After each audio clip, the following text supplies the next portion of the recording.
Hi everyone, ADCSFX Works here. I just wanted to show you what I discovered today and what I have actually done in part today. It involves printheads from HP OfficeJet Pro 8600, 8610 and 8620 printers. I had two printheads that were broken, so not detected at all from the printers that I told you. And I had another printhead that worked perfectly, or well, was a bit clogged, but then I succeededly unclogged it and now it works perfectly. But I didn't understand why the other two printheads didn't work, because one thing happened. Okay, so I got this printer that was working perfectly. It just needed some new cartridges. Okay, perfectly fine. I ordered new cartridges, OEM new cartridges, and even before installing those cartridges, the printer was dead. So it was not detecting the printhead at all. And I don't understand why this happens. So they are just so fragile. They just die with no reason, with no sense. So what I got here is a printer that is from a different printer, and these are the main components of an HP OfficeJet Pro 8600 printer. So here we have the manifold, so the part that is plastic. It contacts with the cartridges and the printhead itself, and here we have the board that connects with the Platen and with the other part that checks the chips inside of the cartridges. But back to where we began. I had these two printheads that wasn't working and the other one that was perfectly working. So what I've done is I took out the other working printhead and I've started doing some measurements, some really basic diagnoses. And by really basic diagnose, what I mean?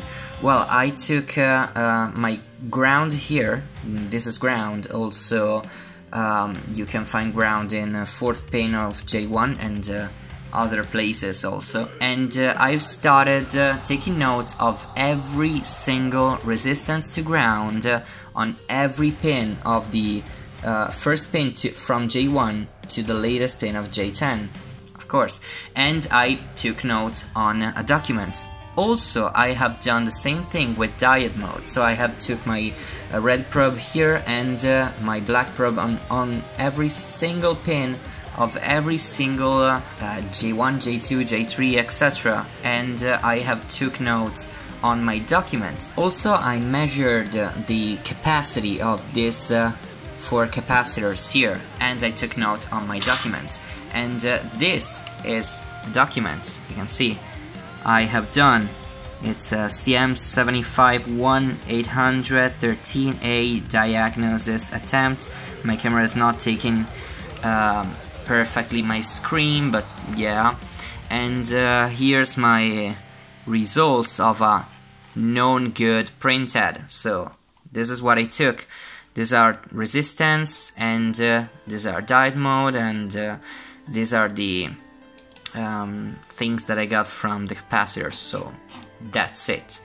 And the problem is that you can see here that resistance to ground of J10 pin 4 is 4.11 megaohm that I detected, and here is J10 also pin 4 diode mode is 0.838 volts. So these values may vary just a bit from a single head to another single head, but they should not change so much.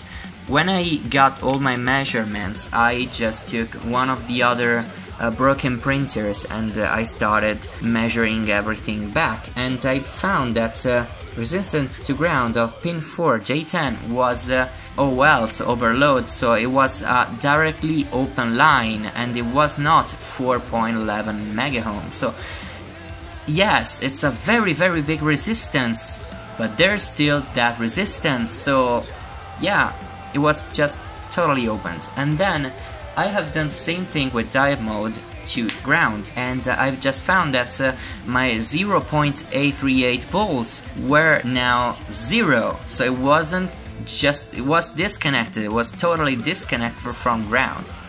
At this point I knew that this printhead had a problem. I have done the same thing with the other broken printhead and got the same exact result. So I think this could be a common fault. So I'm not sure, because you have to understand that it's just me doing a very simple test on just 2 heads. So I have not tried every single head, of course, but I have these 2 heads that had the same exact fault. So at that point I didn't know what to do, of course. So I started looking for any way to fix this, and I can tell you, do not try this, because it's a total waste of time, of course. So this is a different printhead, as I told you, but this is what I wanted to show you. So the flat cable that connects to the platen is connected to the board and is soldered, of course, but here we can see some sort of resin. This is resin, and there's no easy way to get this out. So I have tried some mechanical removal to that, failing to completely. So I have took my soldering iron, and I took it at 500 Celsius degrees, that is very hot, and I've tried to scrape it with my hot end of my soldering station, and at the end I succeeded at that point. But yeah, that is a very difficult thing, and I really don't recommend you doing this. And what I've seen is that this point I've done some continuity testing, you know. So you can see that if I do this, I can find ground on the 4th pin here, and in even other pins, but yeah, that is 1 pin. And last pin of J10 is connected to this. Okay.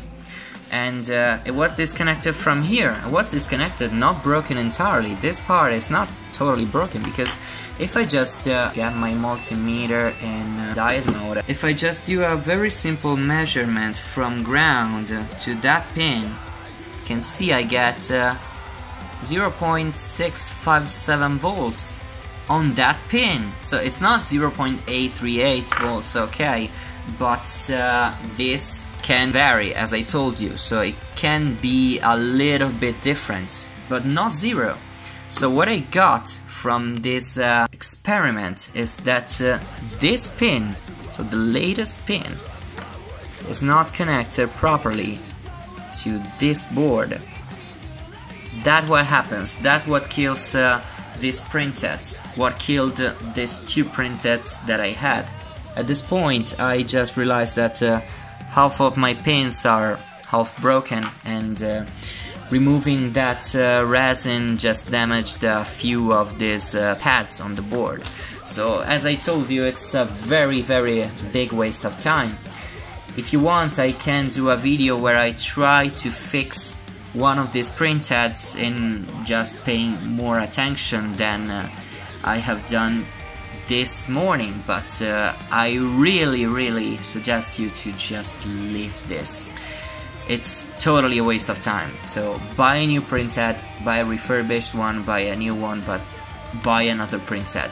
There's no easy way of just fixing these printheads. And also, if you just succeed to fix this, or well, it's if you succeed to fix that pin, it's just a big pain, because this part, of course, you cannot just remove from that. So this, it's fixed to this, so you cannot just disconnect this. So you have to work in a situation that is near to this, okay, and you cannot work with this in an easy way. So as I told you, it's a very difficult thing to do, and for what's my opinion, a totally waste of time. So buy a new printhead. And yeah, they are definitely really broken. So thank you for watching, and hope to see you in the next video. If you're interested in printer repair videos and other stuff like this, subscribe to my channel, because not very often, but sometimes I upload videos in English. So thank you once again, and see you next time.